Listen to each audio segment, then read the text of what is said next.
That's super amazing though that you have been able to find the books. We have a Telegram group that's a book share. Did you purchase the books? I purchased them. I looked online. I purchased them from all over. Um, Can anyone hear me? We all can. yeah.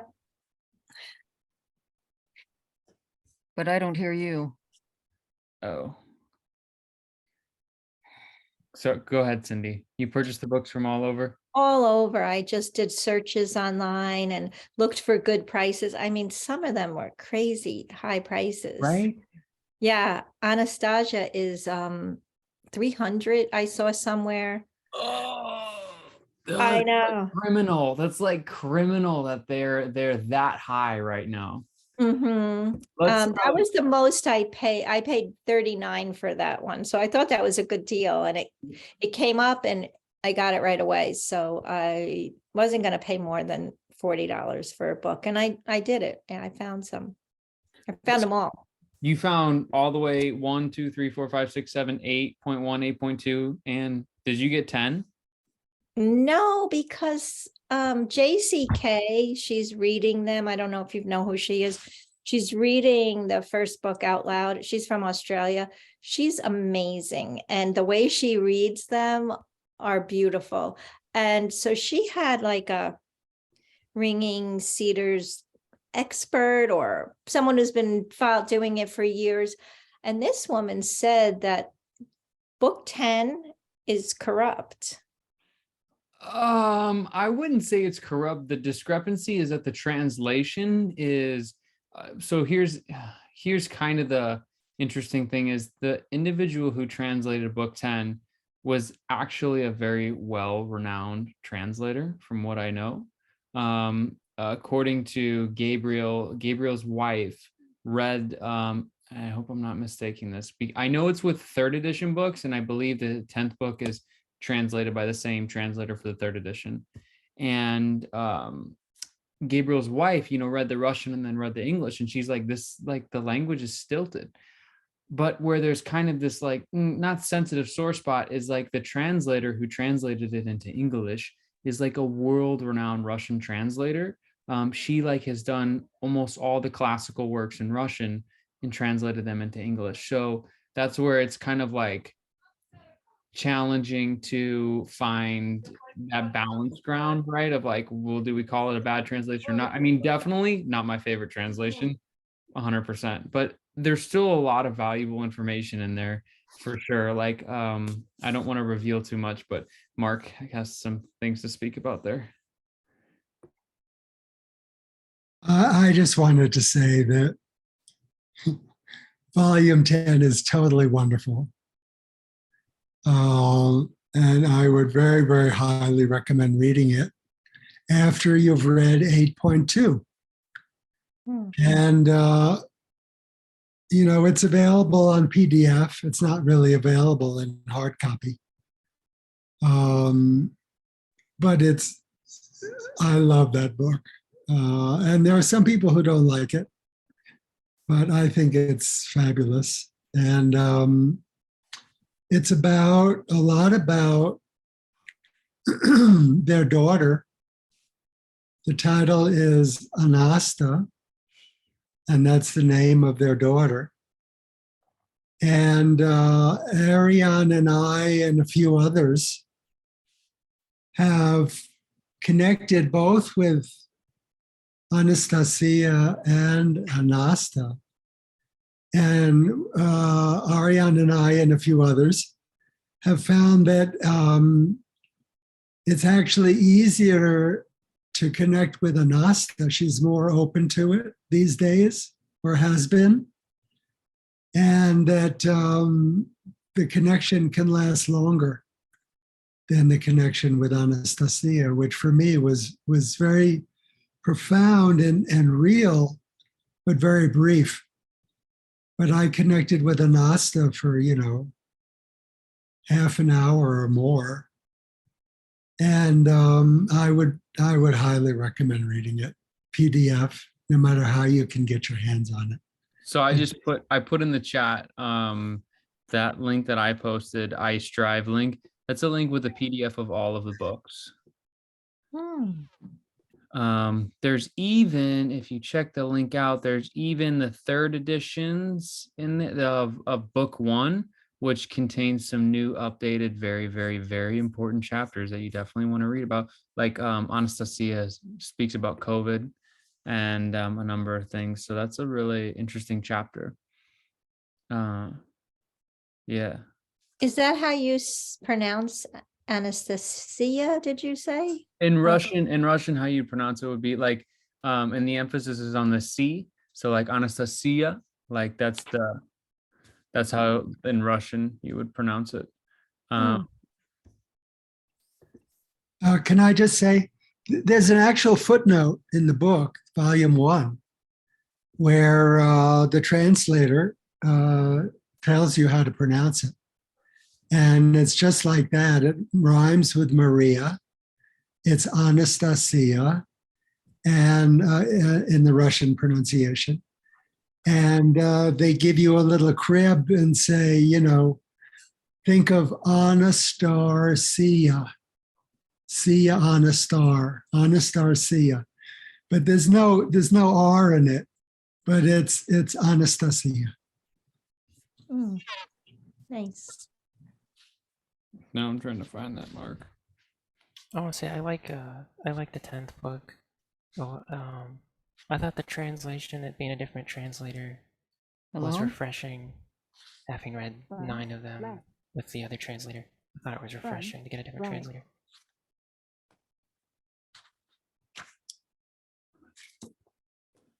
Definitely.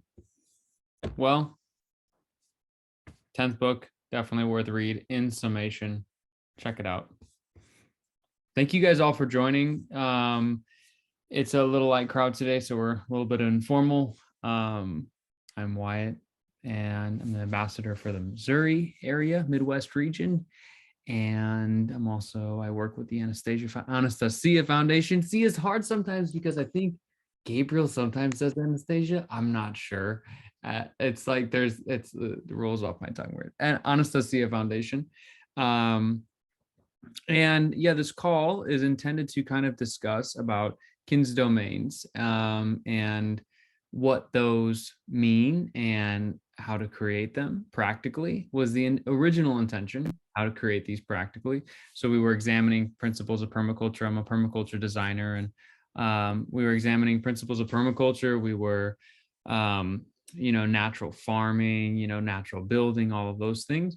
But we've tended to kind of shift into the more invisible and tangible realms and the more, might I say, important aspects of a kin's domain. And so after I had a conversation with my dear sister, Megan Peterson, on the island of Hawaii, and she was telling me, well, let me just tell you the full story.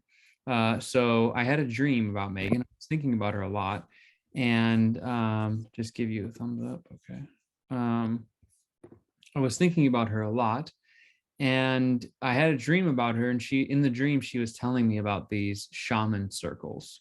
And she was trying to also describe to me somehow how these shaman circles were connected to the angle that branches of a tree come out from the trunk, right? So like if that's the branch and this is the trunk, that angle, she was trying to tell me about how that angle is connected to these shaman circles. And so I had some business I had to call her for, and I called her and like ended up sharing her that dream with her. And she was just like, oh my gosh, I just got back from England, where I sat at these sacred sites with some of the oldest trees, the trees of Avalon. The last remaining tree is Magog. I don't know how to say it correctly, but Magog. It's 1,000+ years old. And she was sitting up there with a group of people sitting at these ley lines. And they were just, all they would do is they would just sit there and just feel and be like love for the earth. And so I had a profound conversation with her about that afterwards, and she was just telling me like, we are all these energetic nodes. Wherever we're at on the planet, we're holding such a vital vibrancy and energy that's keeping the earth quite literally alive. And so it got me thinking when I was thinking about the topics for today, that kin's domains are really the absolute epitome of what that can be. And we don't have to do all these calculations and find out, is my land on a grid line? Am I crossing these meridians of the earth? I mean, we can just naturally be that. But I really wanted to open this up to discussion to everyone's feelings about the individual being this kind of generator, transformer of energy on the planet, and then how a physical space created out of love and out of inspiration and with a certain intention, filled with children and vibrant fruit and grasses and, you know, the sun's rays and the star light at night. What's the relationship there? And I really, my intention is that maybe we can uncover something deeper about the essence of these domains and about just appreciate them maybe more, or come to some new awarenesses, new lights. So that's kind of my intended topic. And I'm really open to hearing. I really love when it's roundtable and people feel free and safe to kind of just share their thoughts, because I think it's a really beautiful thing to be able to think about these things. We don't get to think about them. You go out in public and people are in cars and driving fast, and because they're on their way home from work and they're looking forward to a cigarette and a beer, and you know, it's like, so we don't get a chance to, you know, usually speak about being energetic transformers. But yeah, that's my thought. I want to open that up to any feedback or like whatever anyone wants to share on that. I can hear now, by the way. Yes.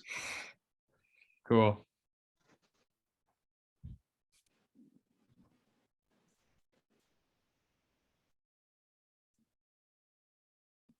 So I don't know what you're opening it up to, though. Conversation on, you know, there's so many places throughout the series of books where Anastasia talks about the function of kin's domains, not only being a pharmacology, not only being the most perfected source of nutrition, not only being, you know, like a nativity, a place to have your children, not only being a place, your temple, it's like your protector, your armor, all of that. So I'm inviting us to kind of really take our thought and think deeply about what does that really mean? What does that really mean for the earth then if we start creating these across the planet? Mr. Mark. This is tangential, but it may curve around. Your story about Megan, who I love dearly, and her experience and what she did reminded me of my experience at Stonehenge.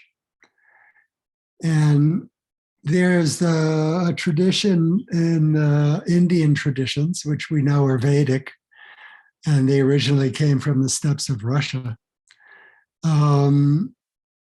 of the Nagas. And the Nagas are depicted as snake, almost like snake gods, but they're subterranean. The Nagas are energy beings that dwell below the surface of the earth that can move freely through the earth. And it's just basically a particular kind of earth energy that that dwells, you know, solely under the surface of the earth. And they're drawn to power points, of which Stonehenge is one. And I had never directly connected with them before, but when I was at Stonehenge, I sat down and meditated. And they were right there. I mean, and they were unbelievable. And the life in the earth and the life of the earth, you know, it's, I mean, we all who were there remember, you know, when what's his name came and was talking about primary water and about California being closer to the magma and all of that kind of stuff. But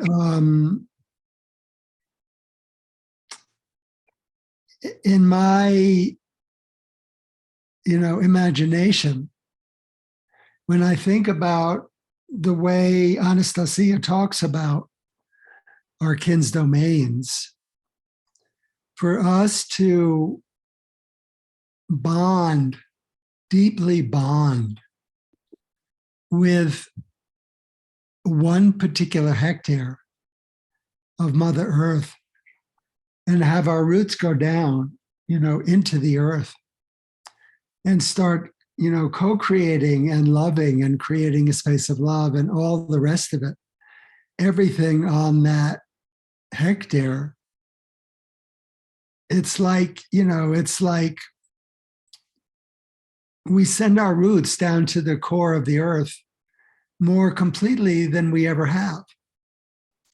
And we bond and we connect with the earth like we never have. I mean, even if we've, loved certain places on the earth and we've had our gardens and all the rest of it, it's a completely different, like you said in the book at the beginning, it's millions of times beyond that when it's done in the way that she recommends. And so, I believe that when we start to do that, and the people who are doing it, now, especially so many of them in the Russian-speaking world,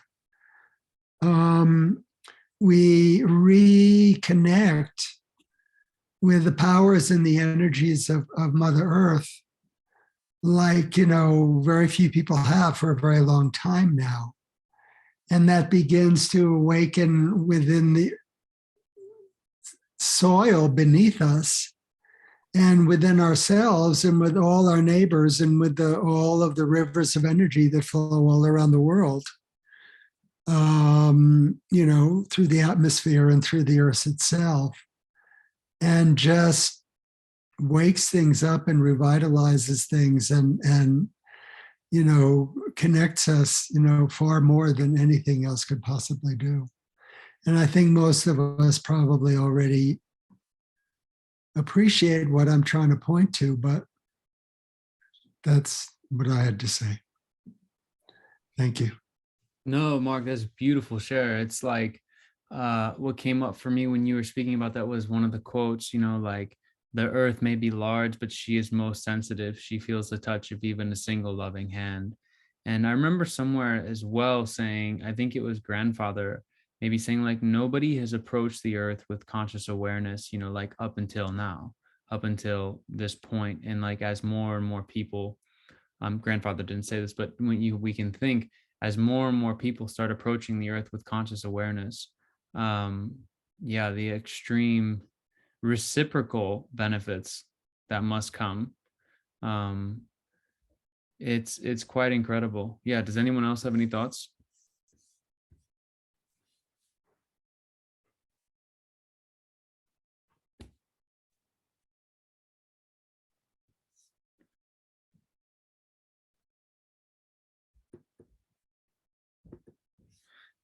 I mean, it's quite like, that we get, I think it's just, I'm feeling called to like counter that thought that's in space, right? That's like, in order to save the world, we need to, reduce but I'm not saying we shouldn't be doing these recycling things. I'm not saying that at all. But it's like our prime focus seems to be totally skewed. It's like we wait with bated breath at the news of, oh yeah, of course, this next new pipeline going in and new things like that. And it's really inspiring for me, and I'm sure to so many others watching, that the fundamental way we can change and heal our planet is by making a conscious decision about our own life. And that's like the antithesis of what the media is trying to portray. It's like, it's policy, right? It's guys out there, you're not responsible. You're not, don't feel like it's on your shoulders. I mean, it's just seems counter, and it seems like, you know, it adds a layer of depth to what we're doing. This isn't about escaping society, you know.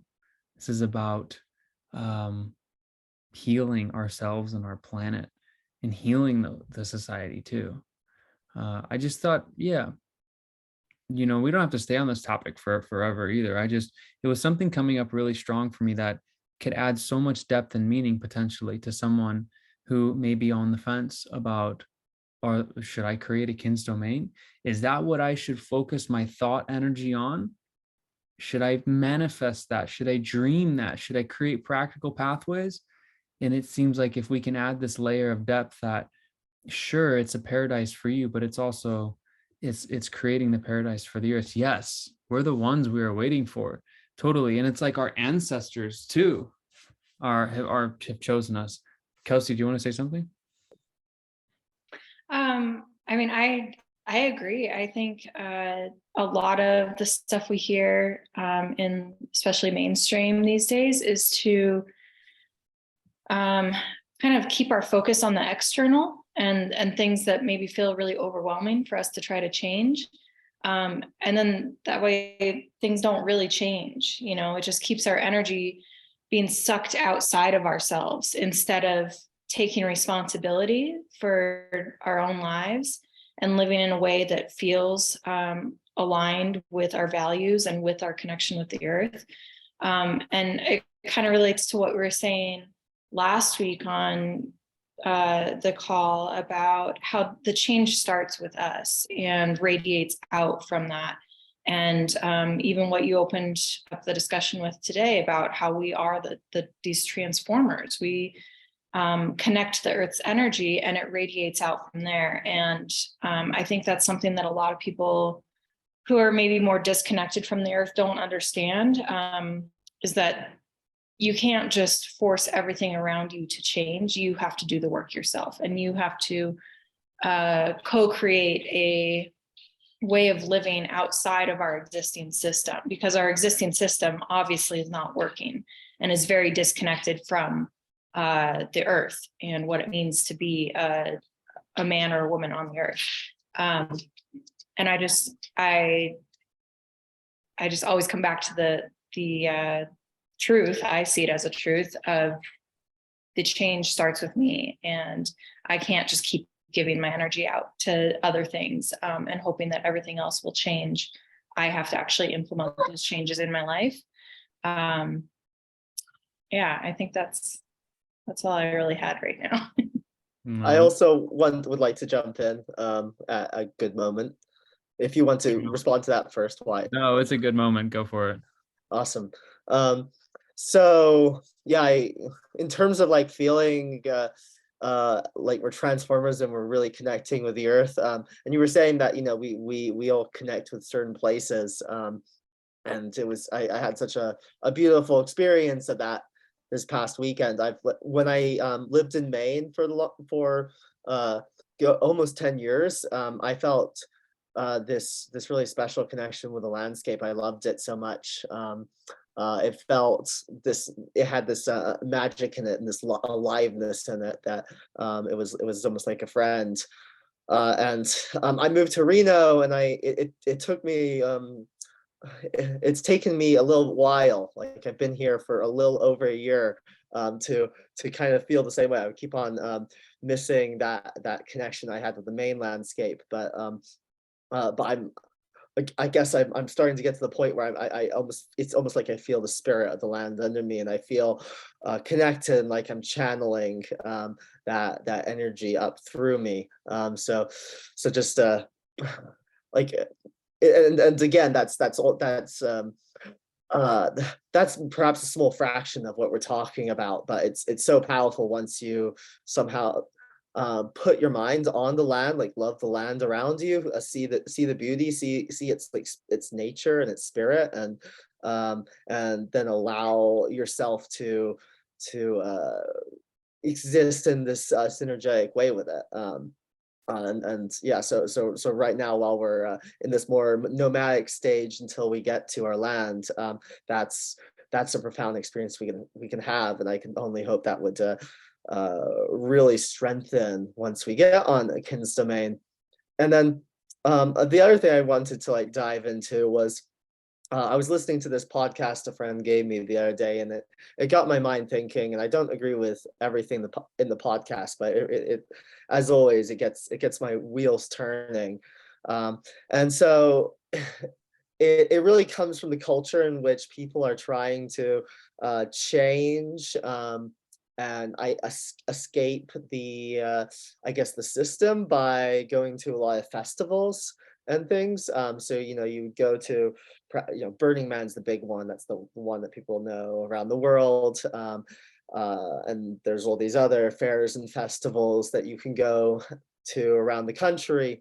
And in some way, I feel like people are trying to, through these experiences, return to this I guess tribal community idea they have in their mind, maybe from South America or from some other traditions, in which there'd be a really strong community. There would be a real appreciation of the land they're on, the nature around them, of life like their own, and the nature.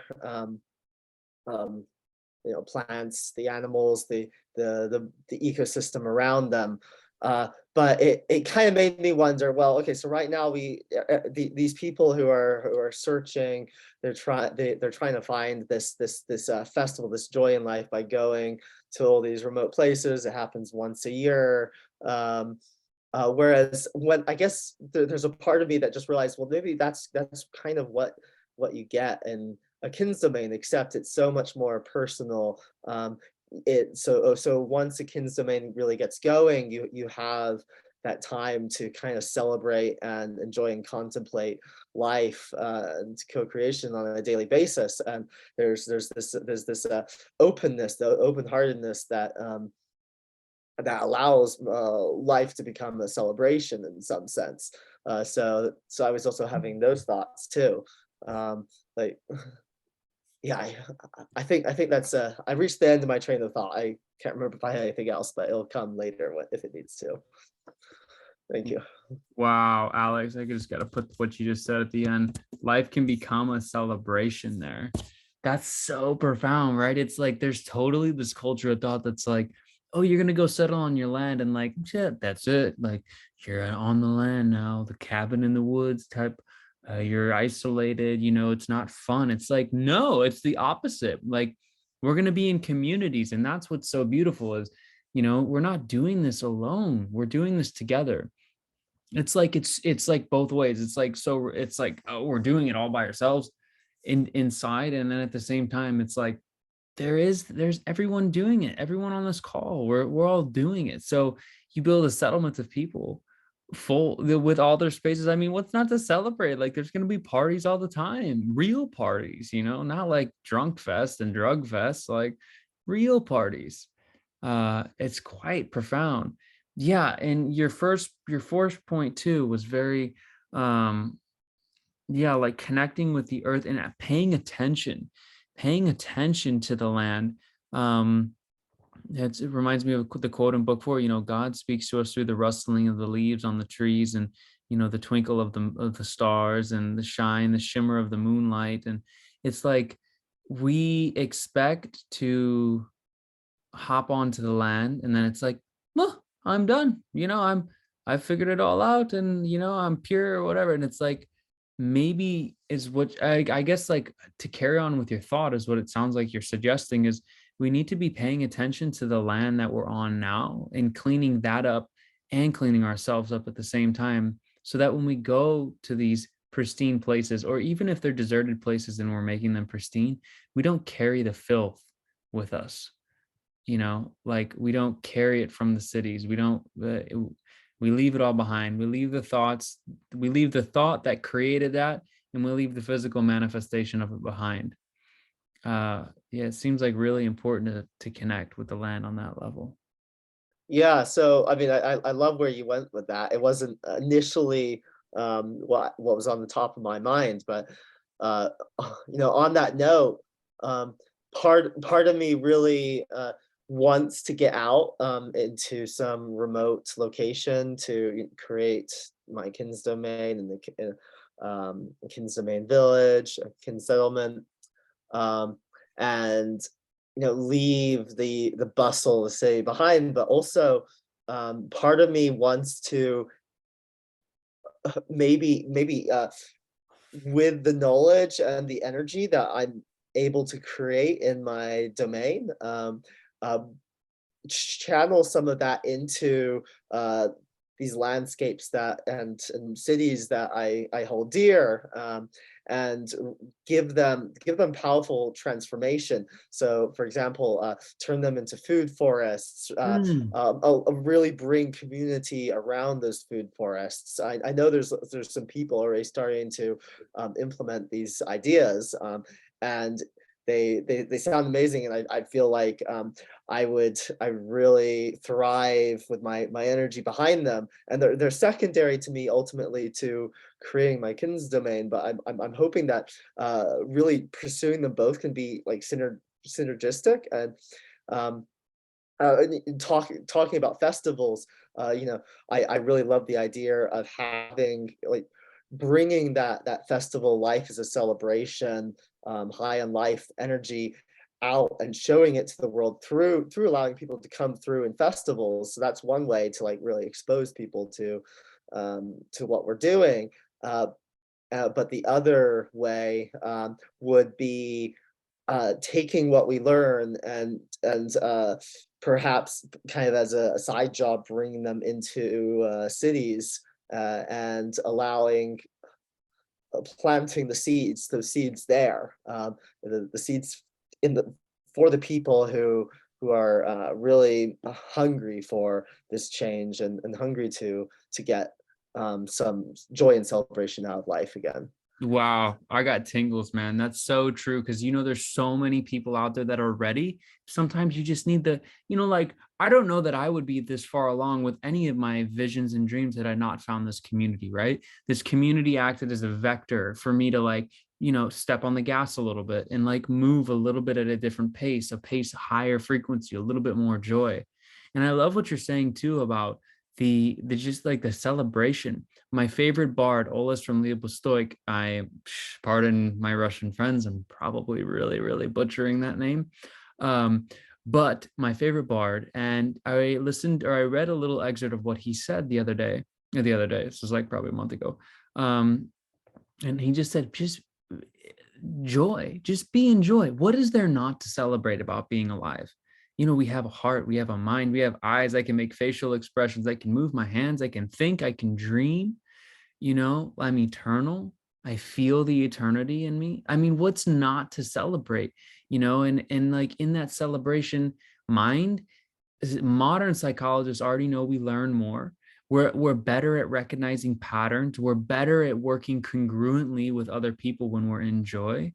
And it's so, like everything is just like being hammered at us to like not celebrate. Like even these back to the land movements is like, well, you gotta beat the oppressors right now, and we gotta stand up to all this darn evil, and it's gonna be rough. And it's like, you know what, throw that out for me, man. That's not cool. Like that doesn't resonate with me. We don't need to participate with that. We don't need to like feed that. That's one thing we were talking about yesterday on the call with Mark, and it was like, we don't need, like, there's a difference between identifying negativity and darkness and feeding it and then just knowing it and learning about the enemy, quote unquote. Yeah, Alex, you're sparking a seed in me, man. Definitely. Cindy says, I have not read all the books, so I do not know how much about Kinsman, but I visited community. Yeah, Damanhor. Yeah. Incredibly lovely and completely connected to the land. Falco, the founder, was the first creator of the device Music of the Plants vibration singing through this device. You may want to check Damanhor out. Yes, my friend Loka Schwar has been there. Yeah.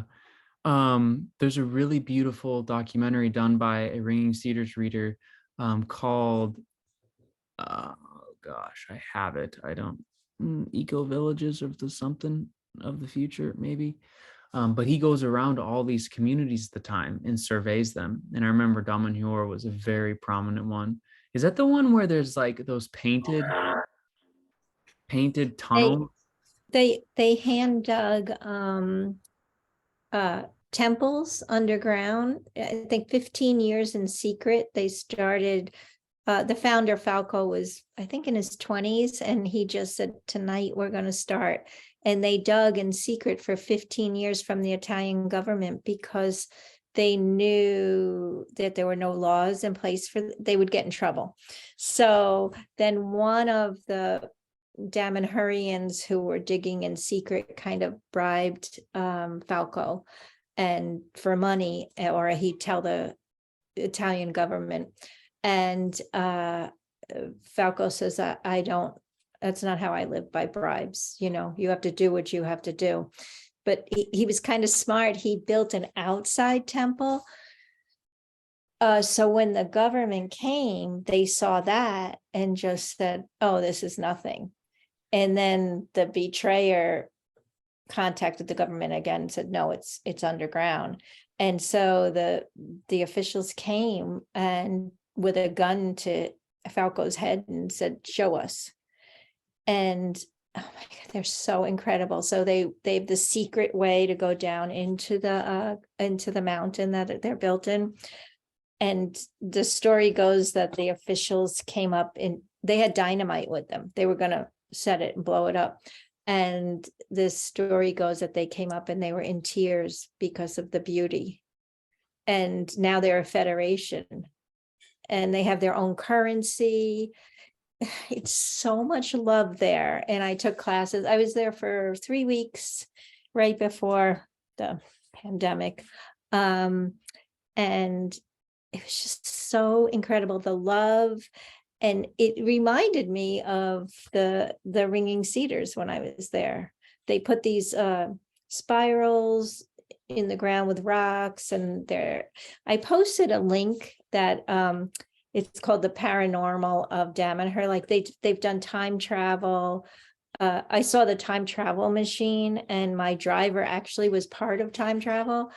And now they've kind of hidden it because this Damanhurian who tried to bribe Falco is trying to take revenge. He's got like all this bad information about them. So they're kind of like keeping that really cool part low, because if you search Damanhur, I think he comes up the first one and he's talking how bad it is. And it's really not, it's really incredible. And my driver, you know, he was in his 60s and he was really young when he was part of the time travel. And I asked him how that was. And it was just so magical. And if you watch that video that I posted, it tells you more about what Damanhur is about. Wow. And supposedly Falco came into this life from the future, 600 years in the future, and we weren't on the timeline. So he came to strengthen, to make another branch of the timeline. And they time traveled. I had at one time they had the dates of the time travel and where they went and who went with them. And these people I met there too. They went to Atlantis and gathered information there.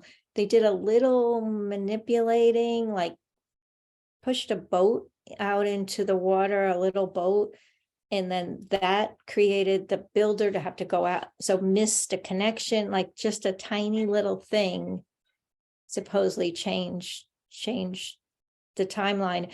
And so they're doing lots of earthwork trying to strengthen this new timeline that they want us to stay on, so we don't disappear. But it's just incredible. Wow. I That's wonder if huge.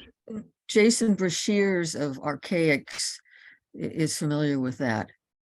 Anybody familiar with him, with his work? It's pretty mind blowing. He has done, he calls himself a chronologist, and he reads like, well, umptity ump, going back maybe 5, 6, 7,000 years. And oh, it's hard for me to summarize. He says that we're in a simulation, and there's a 138-year cycle of a recurrence of something that he called the Phoenix phenomenon, that's actually been referred to maybe by other names throughout history, of cataclysm. And he's actually not dark. He's actually very hopeful, but I'm not portraying it very well. But I wonder if that's on his radar, because he looks at all kinds of things.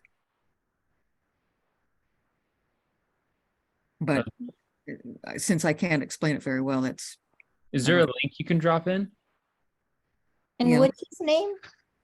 his name is Jason Brashears. I can put that in the chat too. Sadie says, I believe we all lived in a realm of pure love before we fell into the deception of separation. Mhm. Yeah. Yeah, I think it's like, it's one of those things where if you ask yourself about history, and, Anastasia has given us some hints to it as well, but when you think about our history, we are getting told this evolutionary timeline in school, and in public indoctrination, that we're moving from a place of less intelligence to a place of more intelligence. And while that's the case in this shortened view, right, it's like the whole graph is actually like, no, we were created perfect. And as human beings, we didn't, it's not like we fell from the stars. We didn't I transmute into some like, oh, now I'm physical. Like, no. I mean, a tree is a miracle. Of course, we're a miracle. Our bodies are miracles, in my humble opinion. And so it's like we were at a place when we fully embodied that miracle. And then it's like we kind of have like slightly teetered off. And I think now we have the eyes. We have the eyes of, to quote our dear friend Rob Williams, we have the eyes of equity. We're seeing what is valuable, and we're walking towards that. But the Damanhur, it's funny you brought up Damanhur. I've been There's stories in Damanhur, like there. I went with someone who's Italian and she lives in Canada.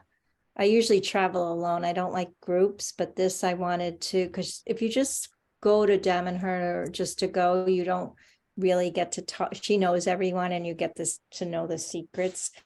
And they talk about that there was a time of flying trees, and how the trees are the antenna, to pass to God. That the trees are our antenna. And so they really love the earth and the trees. There's so many stories of, Falco passed 7 years ago, and it was a very mysterious to me passing. He wasn't sick for that long. I think he went time traveling.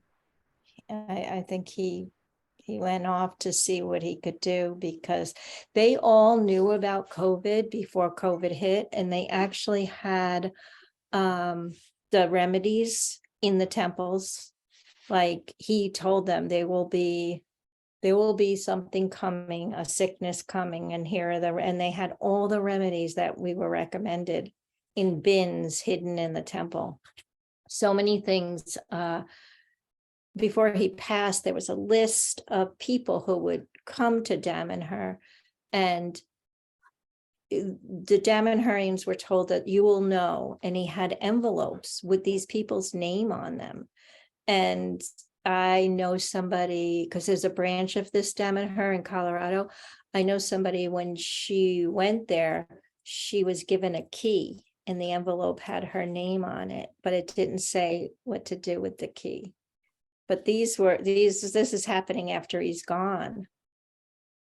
And he did really magical healings. If someone I became really good friends with, she went to Damanhur with her boyfriend and loved it. And then she was in a really bad accident and lost the use of her legs. And she kept dreaming of Falco. And so she went back, and she's on crutches. And she told me this, and she went back, and in the dream, she pulls up and he's standing there with his arms crossed. And he said, "Finally." And she said, "What do you want?" And he really wanted her to come and live there. And she goes, "Look at me, I'm useless. I can't even walk." And he just smiled, and she went to bed that night and woke up, and she was completely healed. And she lives there now. And she's writing a book on all the miracles that have happened there. And he even brought her father back after he died. He brought him back. It's just incredible. Like, it sounds crazy until you go there and you actually talk to the people who live there. And that link I left will explain more. So it's Damanhur. Is that a settlement based on the Ringing Cedars, or is that predate? No. Oh, okay. It just reminds me of it. They grow their own food. This energy came to Falco. It's this spiraling energy, and they constructed it in copper, and there's so many tons of it built into the temples. And I have healing tools that when I use, it goes to the temple, and the temple gathers the information of this sort of healing that these tools have done all over the world, and supposedly directs my hand where to place these tools on the body, because it's called selfica. There's so much magic, and there's a lot of, like, we forgot that we were born with, but we forgot we can do the telepathy, and it's incredible. It is. It's really cool to see people doing it. I know.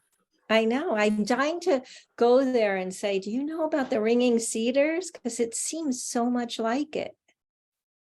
From what I saw in the documentary, the residents do live in just like little homes on Damanhur, right? Like on the land itself. They live in communities in the homes. Yeah. Right. Yeah. Yeah. They're bartering, they're growing their own food. They have in the area where they sell stuff to the public, they have all this copper spiraling on the ceiling of the health food store, and it keeps the food fresh longer. And you can buy these devices and put them in your home. I have several of the devices from there. What? That's crazy. I need to tell my local health food store that. Yeah. That's really sweet. I'm gonna definitely make a mental note and check out Damanhur after this and read about them. Yeah, the link I posted, it's called Paranormal, Damanhur Paranormal. Well, And it's this group who visits and shows you around. I'm sure they have like a regular website too, where you can check out their stuff. And They do, but they don't really talk because of this not nice Damanhur, and they don't really talk on the website. You could see the temples I cried when I came in. These giant temples dug by hand, and it shows the buckets that at night they would play loud music so nobody would hear, and they would just fill the buckets and make this line, pass the buckets down. You can see the whole movie of how they built it. So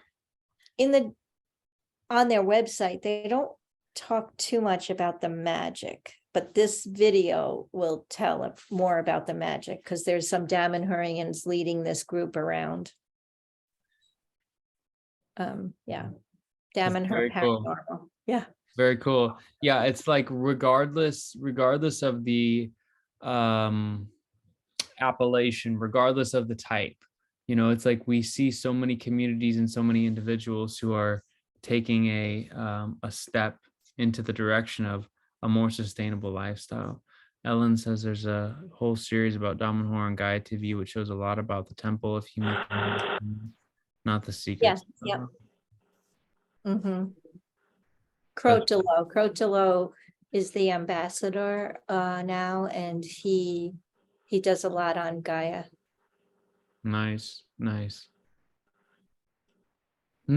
That's really beautiful. It's really beautiful to contemplate and to think about that. It's like, no, we always have this reaffirming narrative too in our mind. At least for me, I can say, that we're like alone, right? And it's like, it's just so the opposite, right? I mean, here's all these people here, but there's people all over the globe. I think we would all be like in tears in those moments of where we're like, I'm struggling and I need somebody to help me. And oh, that reminds me, Alex, I got to say something about the festival thing. Yeah, what you were speaking about. But we're looking for somebody to help. And it's like, if we could honestly see all the faces, the hearts, the beating hearts, the souls that are there, like, living, breathing, and thinking and visualizing, dreaming, in apartment blocks and on domains. There's people all over the globe that are feeling this way. Yeah, Ellen. Hi, What's It's, up? It's good to see you. it's 1 o'clock in the morning here, but you guys are worth staying up for. Oh, Where are you? I'm in the middle of the Atlantic Ocean on the Azores archipelago on the island of Santa Maria now. I had been on the island of San Miguel, and I've been here 6 weeks.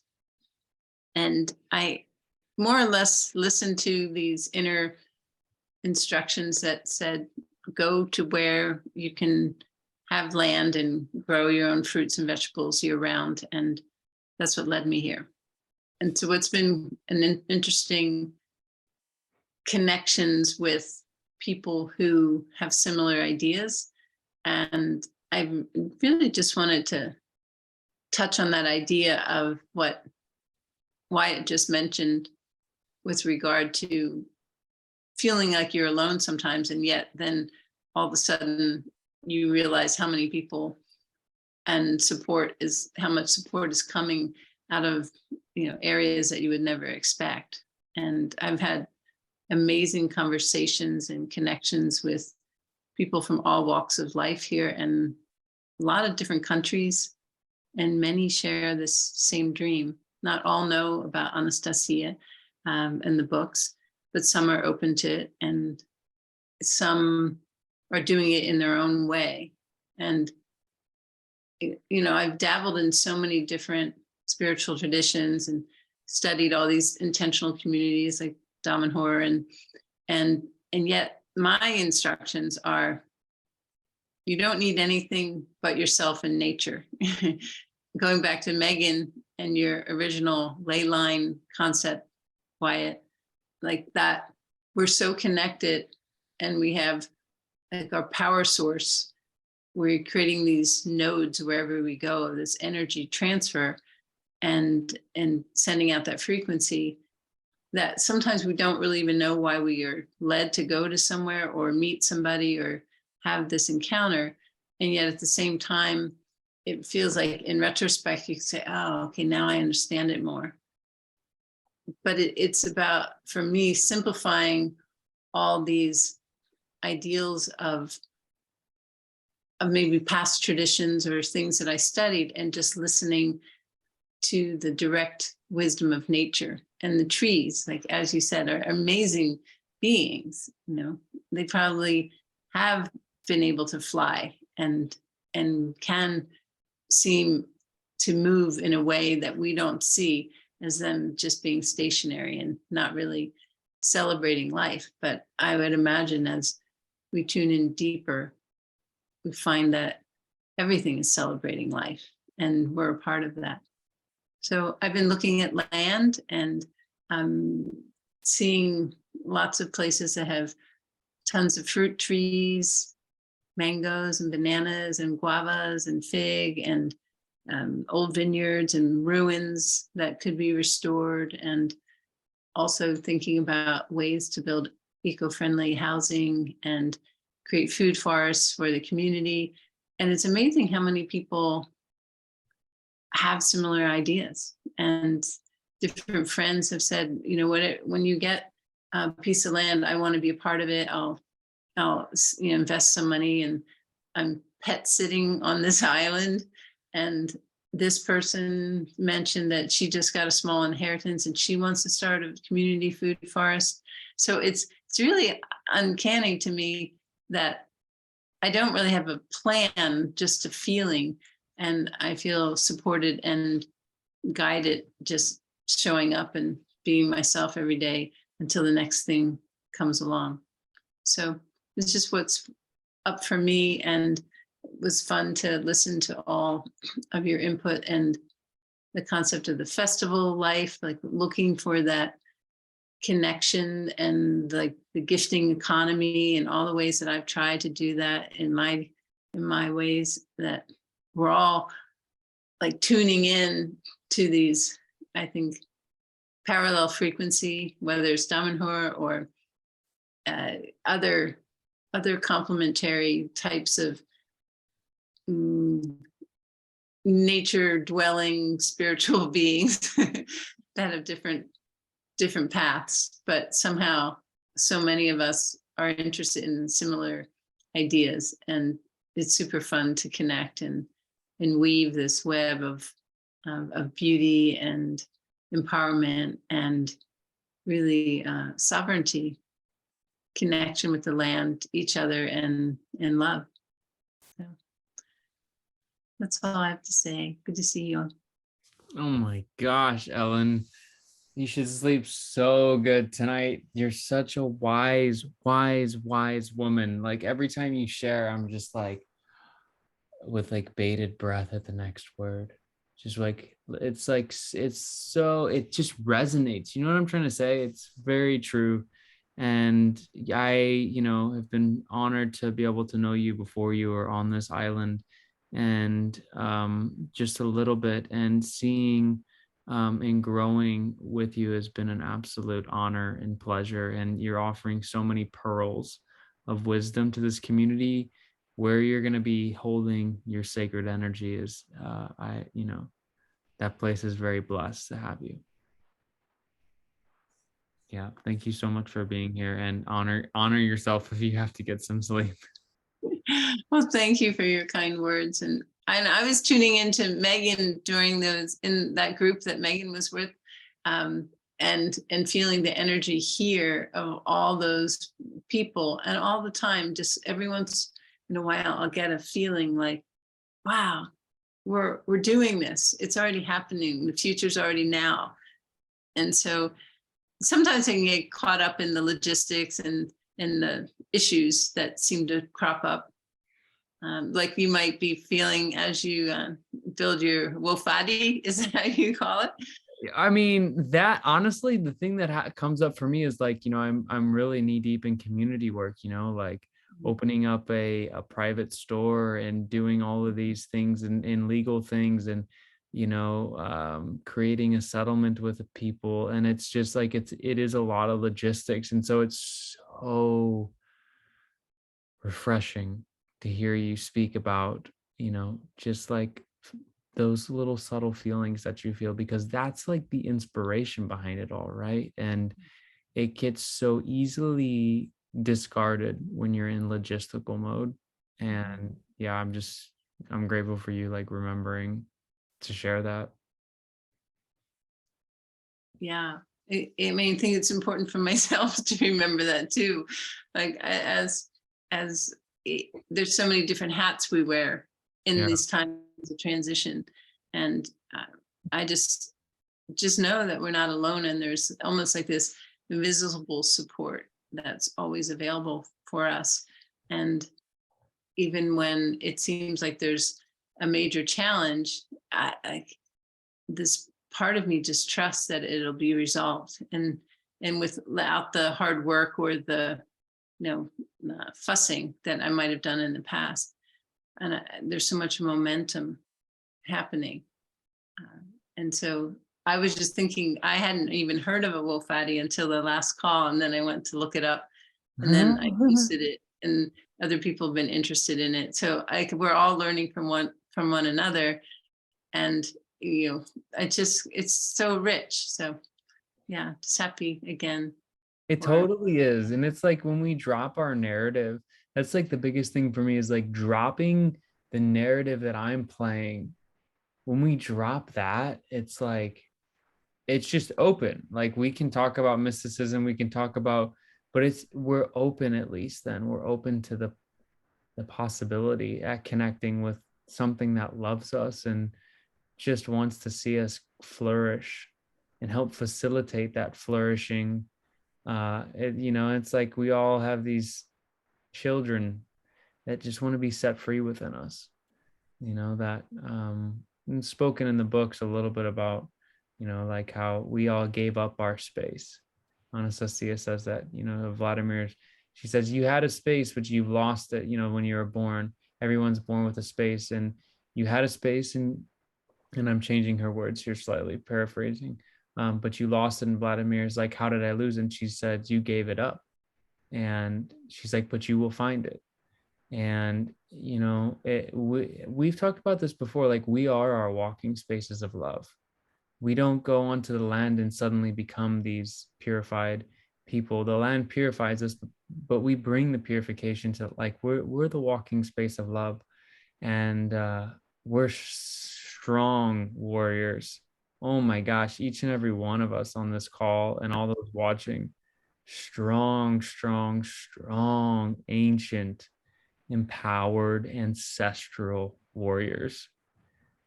It's amazing. Yeah.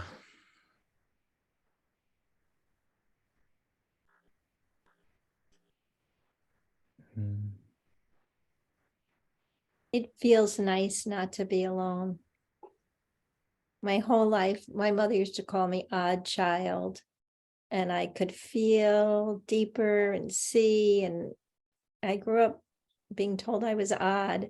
And that's one thing that came out of this whole 2 years, was finding more people that think and feel like me. And then finding these books, it was just, couldn't believe it. It was like a reconnection, a memory, everything I believe in. It was pretty magical. Yeah. That magic when you first find the books, maybe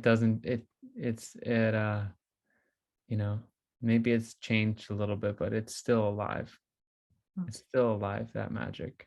I remember when I first got in, and I was like, oh, how did this find me? Did I find it? It's incredible. And it's, yes, like you said, so familiar. And those radiant feelings, that's what we were talking about yesterday too. Is that in the times of past, miracles happen because of radiant feelings within each of us. And that's like Anastasia talks about. Vladimir's like, I don't know what you're saying about this. And she's like, well, go ask some of these doctors and they'll tell you about having radiant feelings. They'll tell you why it's important to, tell a patient, you're going to be fine, and like seeing the result. These clinical doctors trained in Western medicine that experience that. And it's so profound, like I remember when I was having like a toothache, and these calls, like I'd jump on these calls and the pain would go away, because like I would just be so enthralled with like everyone and everything here. And I would just like, whether it was momentarily forgetting or whether it was just like transmuting, like it would leave me. And it's amazing to think about what these 9-10 of us here holding radiant feelings are doing right now to that domino effect, right? It's like, Ellen, what you were saying too, sorry, I'm rambling now, but it's like we don't know that time, or who was it? Oh no, Cindy, we don't know that timeline, right? It's like they didn't push the boat or something, like you said. Well, like we're all like affecting those timelines in that way, like just by saying hi to someone in the store, or like maybe just like how you look, somebody's like, oh wow, they look happy, or like it's so incredible to be that powerful that we can alter all those sounds. Hulda, your songs, like all of these things that are altering, we are powerful, so powerful, so powerful. Can you imagine at the Social Security office? So today, I went to get a replacement card, and the guard, he says, well, you have to do the computer thing to get a ticket so that you can be called. And he hands me a mask, and I take it and I smile at him and I'm pleasant and stuff. And then I go and I punch in the thing and I get my ticket and I wait. And he doesn't say anything further about mask or anything. Nobody else does. Then I get called after a while for check-in. It wasn't for processing, but just for check-in, whatever that means. And I talked pleasantly with the guy. And then at the end, I said, would you like to hear one of my songs? And so I sang, those who seek to control may think they're on a roll, but one thing that they need to know, it just ain't so.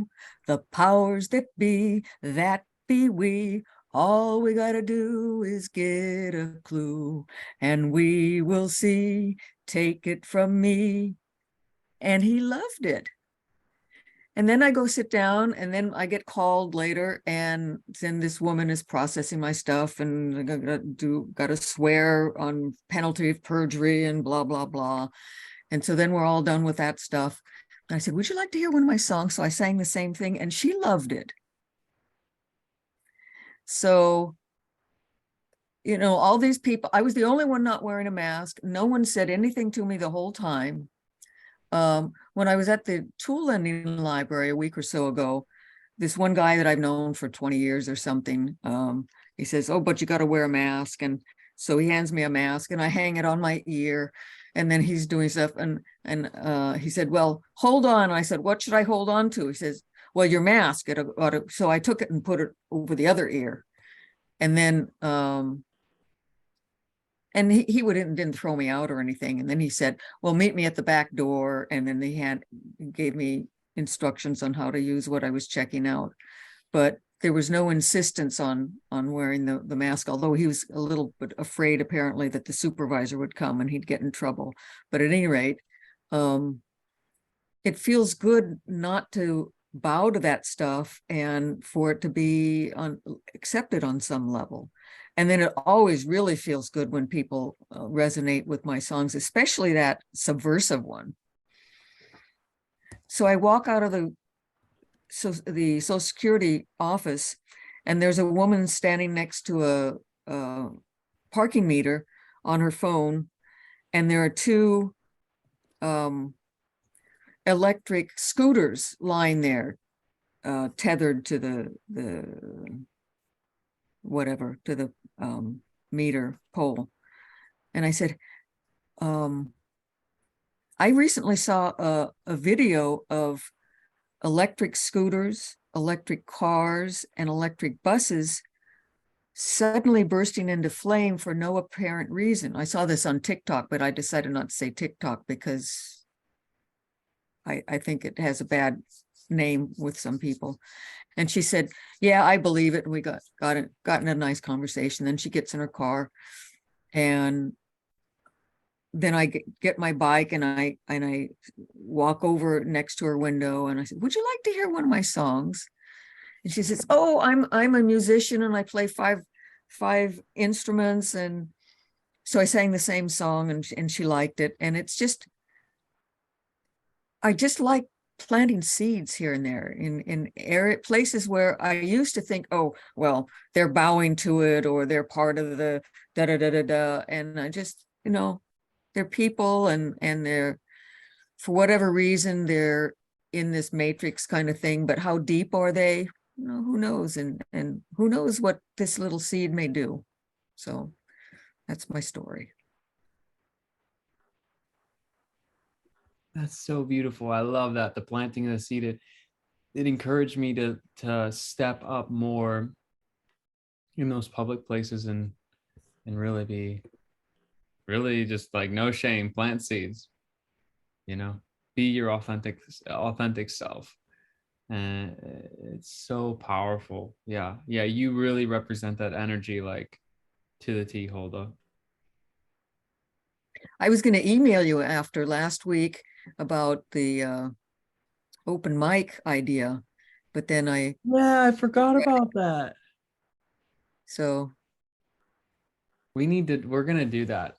So yeah, we're gonna do that. Now I'm getting excited about that actually. See, it's a good idea. I think there's a lot happening in my life right now. I kind of want to be at a place where it's more, it doesn't feel forced actually. I could see it happening in December. Yeah. All right, let's talk. But what do you go, Ellen?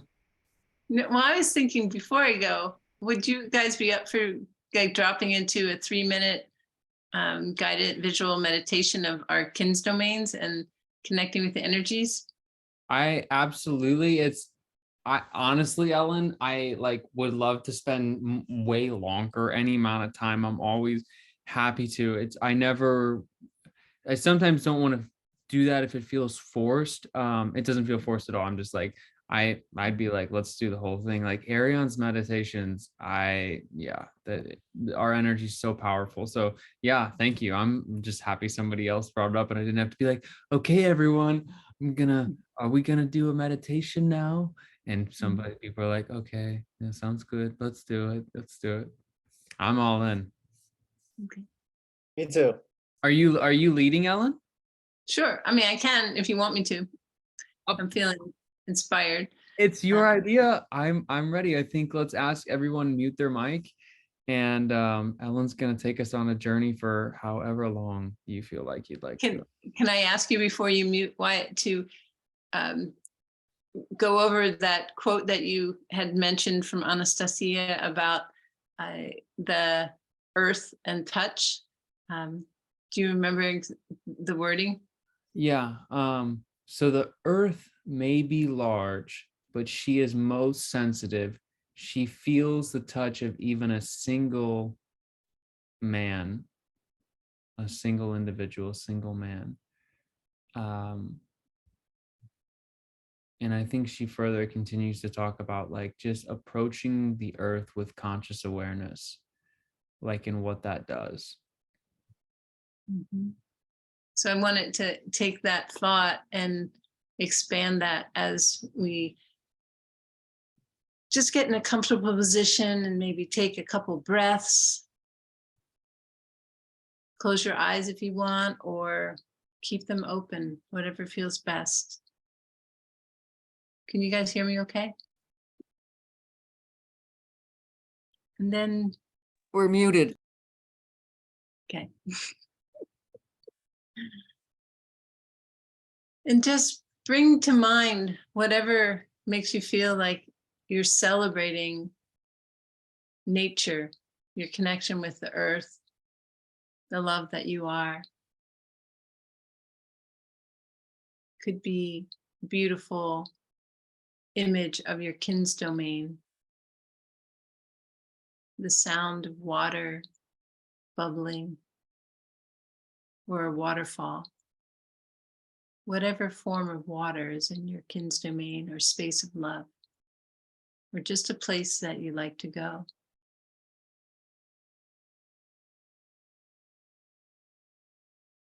And then bring to mind anything else that makes it feel real to you.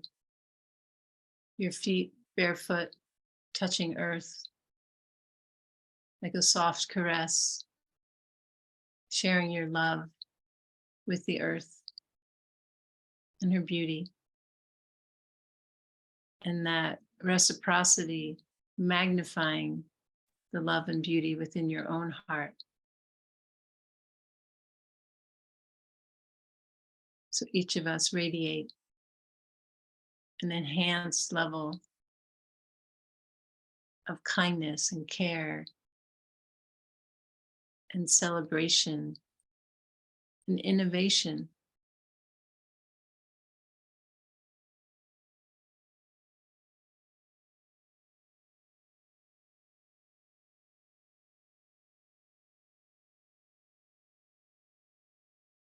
Smell whatever comes to mind that makes you feel happy to be on your land, whether it's the fragrance of honeysuckle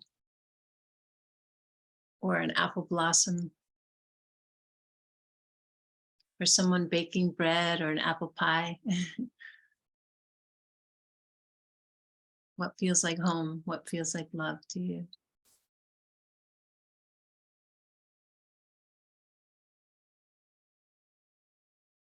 And what do you see? Do you see a butterfly or a bee alighting on a flower?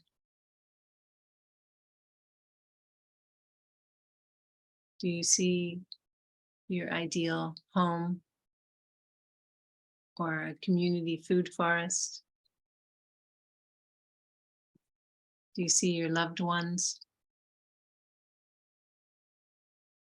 And do you see your friends near and far, connected from the past and the future to positive future timelines of empowered, bright, love-filled humans, all holding hands, claiming, reclaiming the truth and power that we really are.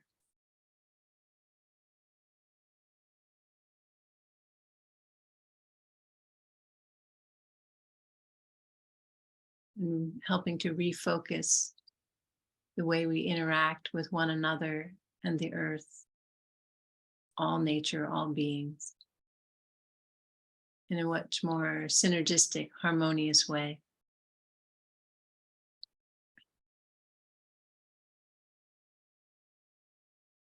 And what do you hear? Do you hear birds calling and birds singing? And perhaps the sound of children laughing? The sounds of animals in the distance?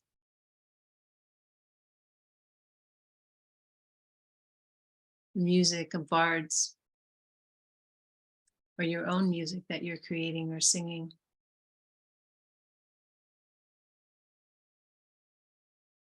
Let's just take a moment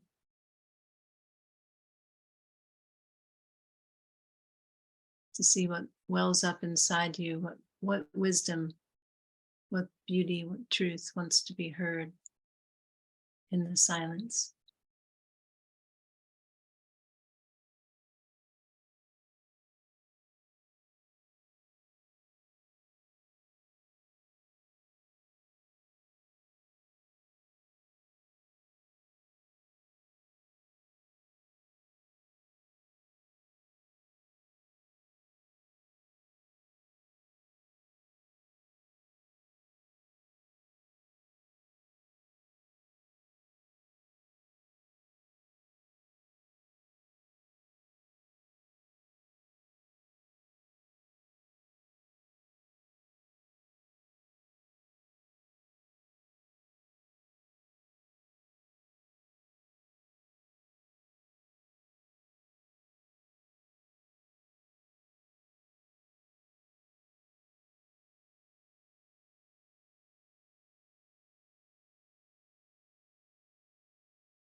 Know whatever you dream is possible to live. Know that all the seeds that you've planted along the way still have the possibility of blooming, even beyond what you can see.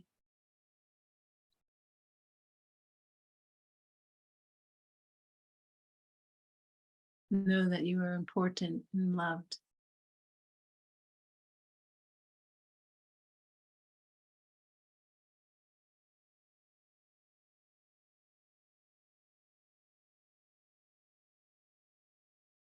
And picture yourself celebrating with all those who share the visions, creating kins domains, spaces of love, a new earth, a currency of caring and restoring harmony, peace, abundance for all. And so it is, Aho.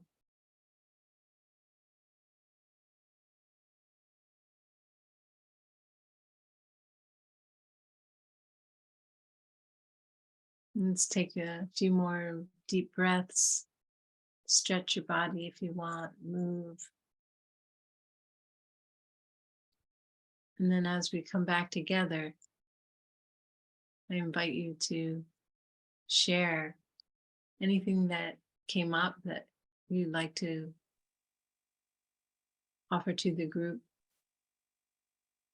or anything that struck a chord with you, or any suggestions, or just be silent as you prefer.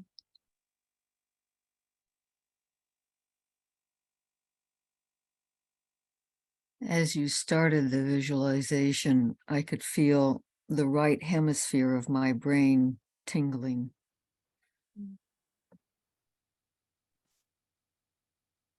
Awesome. My whole family and I are going to compose absolutely beautiful acoustic music, and we'll be known for our harmonies, especially my children. They're just, my son and daughter have an epic way of harmonizing with each other. It was really beautiful to hear those sounds. Thank you so much, Ellen. That was like, I definitely like, whether it's naming whatever brainwave state, I mean, theta, whatever, like it was very real, very real. Thank you so much. What a special, just a moment for you to share that with us. It's so intimately personal and vivid, and I'm so excited for you to experience that. It's almost as though it's already happened and we're just looking back on it, but it hasn't actually happened yet, but it has. So it's so real. Thanks for that, Wyatt.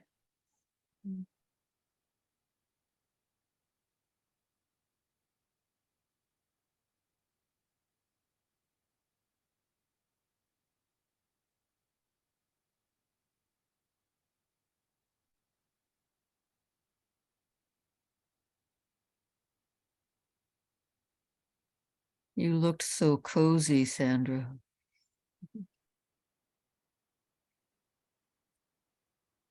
Hi, thank you. Yeah. It's nice to do a group meditation.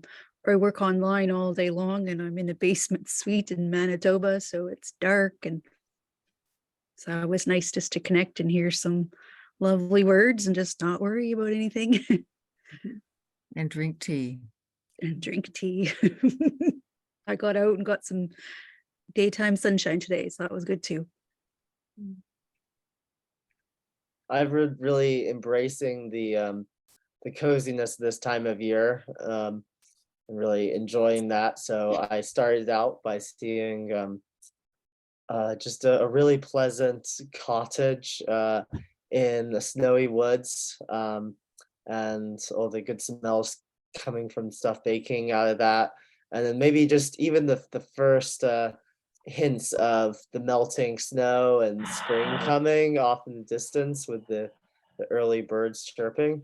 But then I had like this really strong moment throughout in the center where like it really hit me and just felt so real, where I was like, it was in the middle of the summer, and almost everything I was just talking about life being a festival and a celebration and festival vibes. Like I almost felt like I got hit with that energy, and there was just such a little joyful spike in the in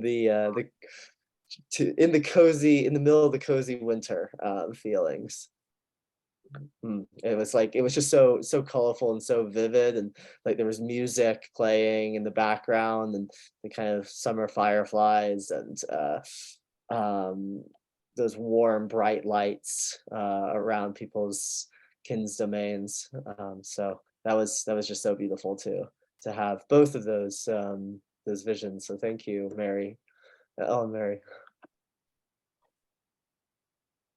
Thank you for sharing. I can touch into those moments of spikes, as you say, of high energy, and the fireflies and all the imagery is just really lovely. Thank you. I love kind of getting a glimpse of what people's images and dreams are, because I feel like we weave it together and help it dream it into being just by sharing.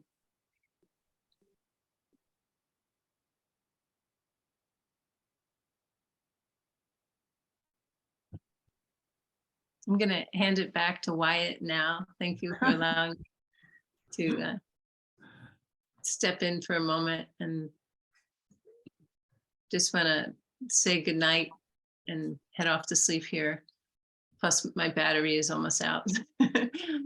Thank you so much, Ellen. I literally was thinking at the beginning of this call, I was like, I've been doing little meditations the past couple of calls. Do I do it? And like a part of me was like, yes, I really want to. And then another part of me was like, I don't want to force anything on anyone. They're signing up for a different call. Let me, and so I'm just like overjoyed that I'm able to experience the familiar, very, very bright feelings that I love getting from these calls that, make me want to stay up till forever. I don't want to sleep, and that's just me. But you need to sleep. Thank you so much, Ellen. It's been an absolute sensational evening with you. Thank you. Likewise, and bright thoughts to all of you, and we'll connect again soon in one of these frequent waves. We will. Thank you so much, Ellen. Enjoy the rest of the call. Thank you. I was glad to jump in just for that. So maybe I'll see you guys again. I'm just leaving. Everyone else is staying. Oh, okay, fair enough. Okay. All right. Bye. Good night. Bye. Wow. What magic, guys. What magic, guys. I don't have too much else, honestly. I'm kind of like recovering in the best way possible, like how you recover from a sauna or something from that experience. I love to, there's such a group energy. Alex, it's really interesting what you're saying, brother. I had like the same exact experience, and in the little visualization, the kids started doing like really what we would say like strange things, like, not considered necessarily normal at this point, and like, super, quote unquote, supernatural, just their natural abilities. And everyone just was like, everyone would pause and in my imagination, and then everyone would just be like, it's another reason to celebrate, and like the celebration would just go on, and it was just like, it was this ecstatic pulse of like life and gratitude towards like God and towards all of life. And yeah, it was just very, very celebratory towards the end. So it's really interesting that you had that experience. So glad to hear it. Yeah. I love this whole experience and the group energy and people's shares. Yeah, it's beautiful. It's beautiful. Yeah. Well, I like I said, I don't have much of anything else. Does anyone have any other concluding thoughts that they'd like to leave us all with?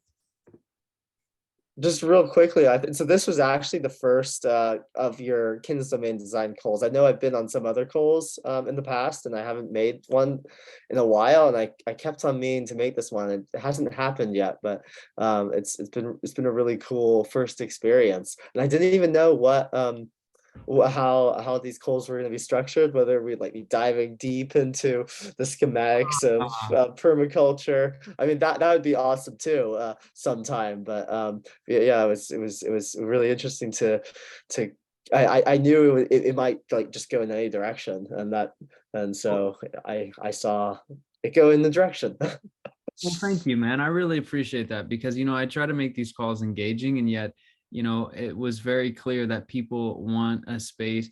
Sometimes we show up for different ways. Sometimes we show up and we just want to listen, and like we have to respect that too. And then, like I a lot of times how I show up is like I want to like engage. I want to talk. Like if I'm gonna sit on my laptop and have my screen open, I want to at least engage with it, and so I really appreciate that feedback because in the beginning it was very structured. It was like, okay, this is a living fence schematic. This is how you do the layers of the living fence. This is why you need to put, evergreens in this position and blah, blah, blah, blah, blah. And it was like very technical.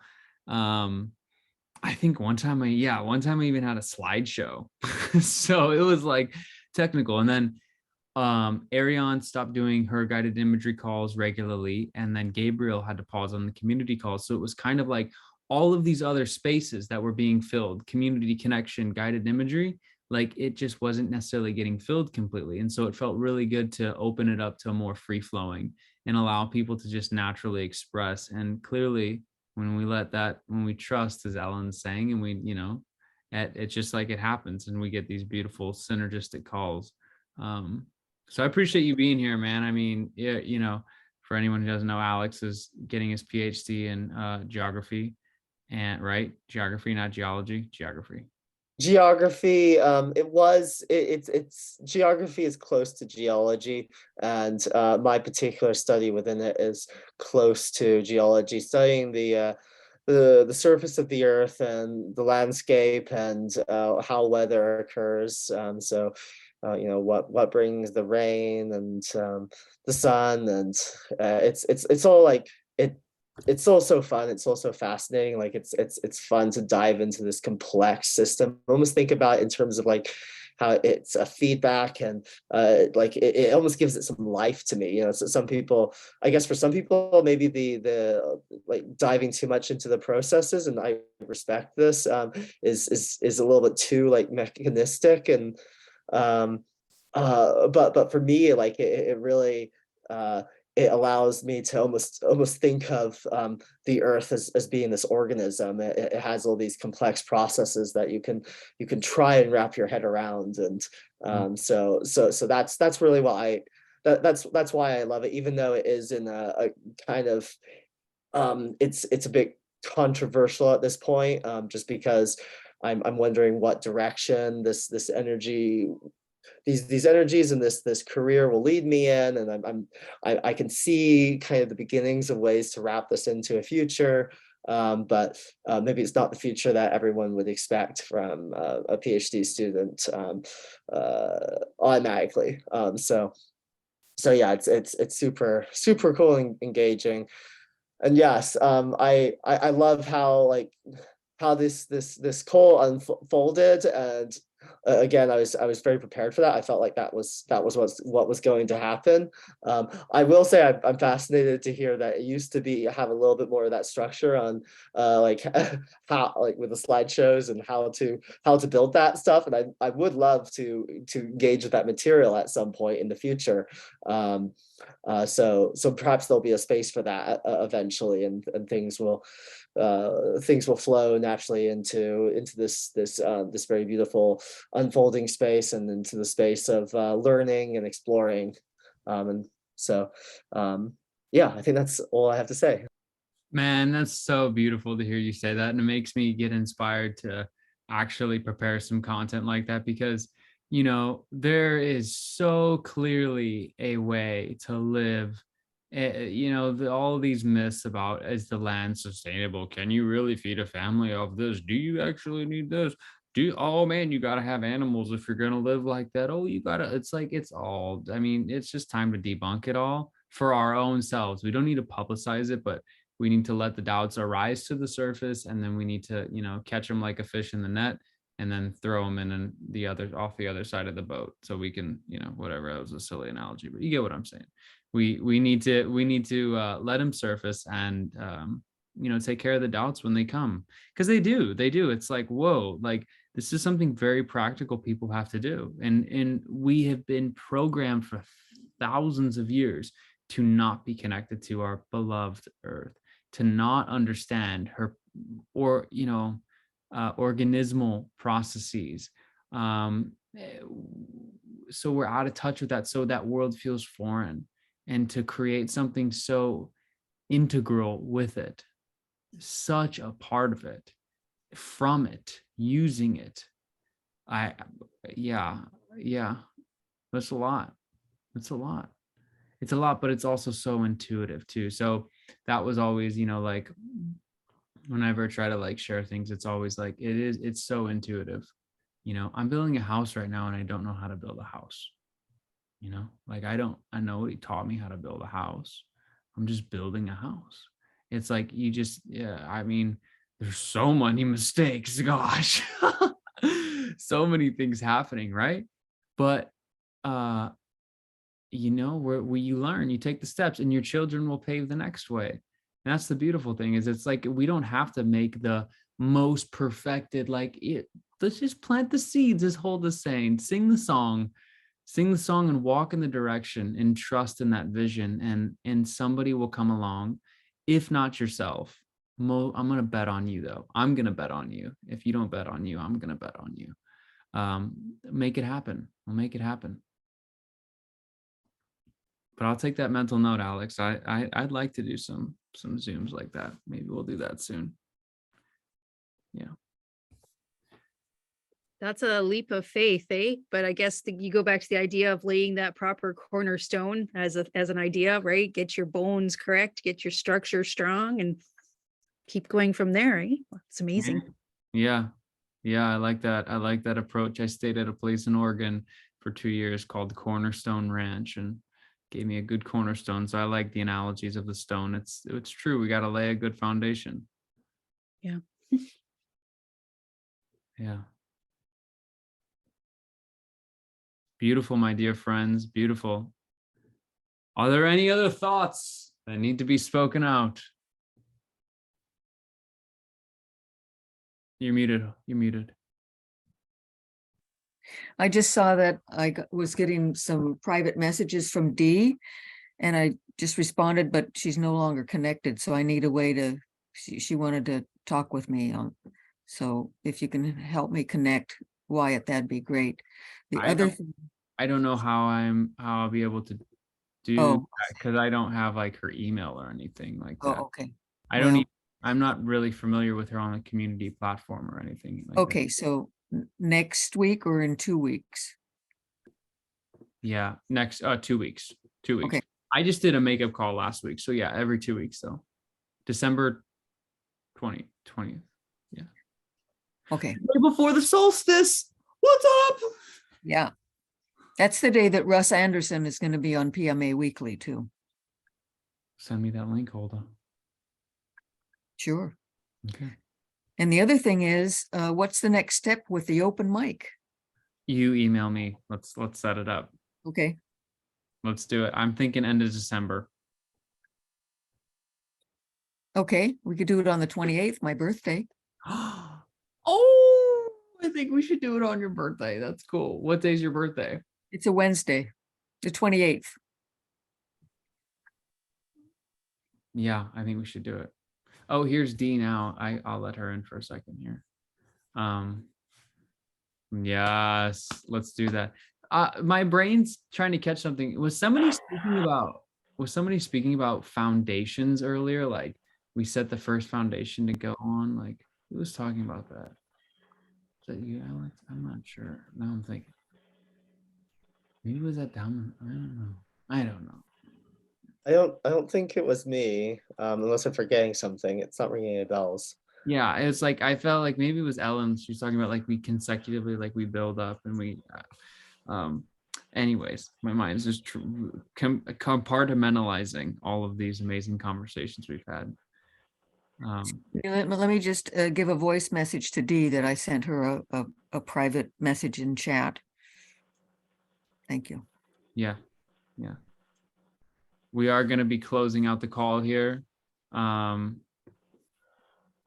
So I don't know if you're able to send an email over to her real fast, if that's what you've done or something. Yeah, I just gave her my contact info. So anyone who's interested in that PMA Weekly, which will be 10:30 a.m. Pacific, 2 weeks from today, which is before we gather again, you can send me an email and I'll send you the link.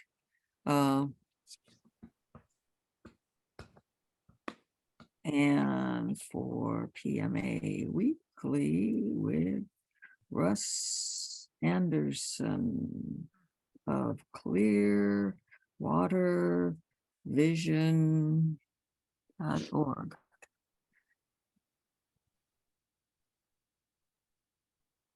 That was voice to text. Nice. Nice. You're so techie. Whoop, whoop, whoop, whoop. Yeah. I want to second what Dee's saying. Thank you all for sharing. Thank you all for being here, for showing up, and for building this little beautiful, vibrant community circle. Go ahead. Did you get my contact info, Dee? She said she did. Oh, okay, good, thanks. Yeah, in the chat, she said. Yeah, thank you everyone though for showing up and really creating this beautiful space. It's sensational. Feels very good. I'll sleep I very look forward to the recording because I missed the first, I don't know, 20 minutes or something. Yeah, I'll have the recording up probably tomorrow. All right, my dear friends, we meet again in 2 weeks. If everyone isn't already connected, check out the Anastasia.foundation. That's the website link. And there you can find links to our community. You can find events that we're doing. So many things are happening in 2023. You have no idea. And Telegram? Telegram. Yeah, the Telegram chat link is there as well. We have a Facebook group just because, Facebook's a good way to reach people. Yeah.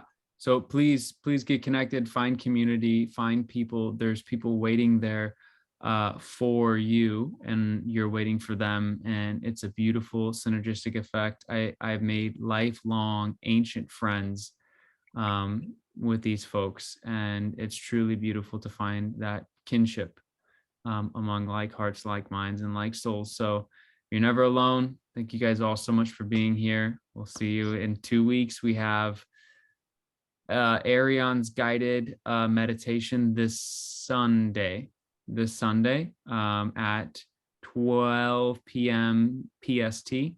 That's 2 p.m. CST and 3 p.m. EST. Definitely be there for that. That's a really beautiful time. If you liked what happened here with Ellen today, definitely check that out. These are all posted on YouTube. I'm Wyatt. Everyone else, Shane, Cindy, Kelsey, Holda, Alexander, Sandra, Dee, Bernard, thank you all so much. We're changing the world. Good night. Bye, guys. Love you all. Yeah. See you.